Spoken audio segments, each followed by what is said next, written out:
جیسے نمرود نے پوچھا تھا ابراہیم سے علیہ الصلوۃ والسلام سے کہ تیرا رب کون ہے، کیا کرتا ہے؟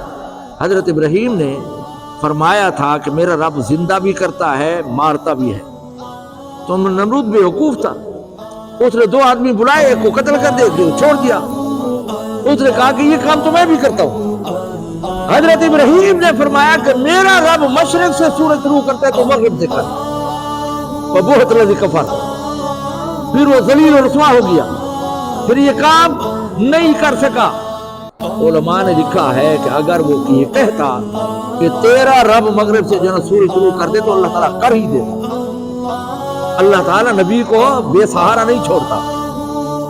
اور قرب قیامت میں سورج مغرب سے طلوع ہوگا تو رب جو ہے نا نمرود کے سوال کا جواب دینا چاہتا ہے کہ میں رب جو مشرق سے طلوع کرتا رہا، میں وہی رب جو مغرب سے بھی طلوع کر سکتا۔